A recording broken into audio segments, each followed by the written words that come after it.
வணக்கம். முதல்வர் கையில் உலகக்கோப்பை ஜெர்சி. முதல்வரோட இல்லத்திற்கு கையில் ஜெர்சியோடு சென்ற வருண் சக்கரவர்த்தி. T20 உலகக்கோப்பையை வென்ற இந்திய அணியில முக்கிய அங்கம் வகித்த தமிழக வீரர்களான வருண் சக்கரவர்த்தி மற்றும் வாஷிங்டன் சுந்தர் ஆகியோரை முதல்வர் ஸ்டாலின் நேரில் அழைத்து பாராட்டியிருக்காரு. அப்போது இருவரும் முதல்வருக்கு T20 அணியோட ஜெர்சி மற்றும் தொப்பியை வழங்கியிருக்காங்க. இந்த ஒரு வீடியோ தான் சோசியல் மீடியால ட்ரெண்ட் ஆகி வருது. T20 உலகக்கோப்பை தொடரின் இறுதிப் போட்டியில் நியூசிலாந்து அணியை 97 ரன்கள் வித்தியாசத்துல இந்திய அணி வீழ்த்தி சாம்பியன் பட்டத்தை கைப்பற்றியது. இதன் மூலமாக 3வது முறையா T20 உலகக்கோப்பையை இந்திய அணி வென்றதோடு தொடர்ந்து 2வது முறையாக T20 உலகக்கோப்பையையும் வென்று இந்திய அணி புதிய சாதனையும் படைச்சிருக்கு. இந்திய அணியோட இந்த வெற்றிக்கு சுழற்பந்து வீச்சாளர்களான அருண் சக்கரவர்த்தி முக்கிய காரணமா அமைந்திருக்காரு. ஏன்னா 9 போட்டிகள்ல விளையாடிய அருண் சக்கரவர்த்தி ஃபார்மில் அவுட்டில் இருந்த போதும் அதிக விக்கெட்டுகளை வீழ்த்திய வீரர்கள் பட்டியல்ல 14 விக்கெட்டுகளை வீழ்த்திய பும்ராயோடு முதலிடத்தை பகிர்ந்துகிட்டாரு. அதே மாதிரி வாஷிங்டன் சுந்தருக்கும் ஒரே ஒரு போட்டியில மட்டுமே விளையாட வாய்ப்பு கிடைச்சிச்சு.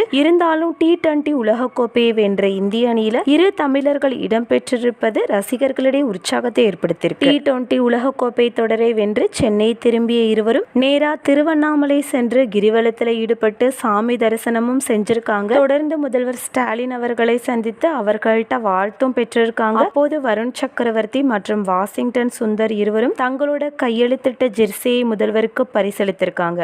இதற்கு முன்பு முதல்வர் இருவருக்கும் சால்வை அணிவித்து திருவள்ளுவர் சிலை ஒன்றை பரிசளித்திருக்காரு. அதே மாதிரி இந்திய அணியோட அனலிஸ்டான ஹரி பிரசாத்தையும் முதல்வர் வாழ்த்தியிருக்காரு. அவரும் தமிழ்நாட்டை சேர்ந்தவர் தான். இந்த ஒரு சந்திப்பின் போது விளையாட்டுத்துறை அமைச்சர் உதயநிதி ஸ்டாலின் அவர்களும் உடனிருந்தார். தமிழகத்தை சேர்ந்த வீரர்கள் உலக அரங்கில் ஜொலிப்பது மாநிலத்திற்கு பெருமை என்ற பாராட்டுகளும் குவிந்து வருது. மேலும் தொடர்ந்து வெளியாகும் அடுத்தடுத்த செய்திகளை உடனுக்குடனே தெரிஞ்சுக்க மறக்காம நம்ம சேனல் சப்ஸ்கிரைப் பண்ணுங்க. நன்றி.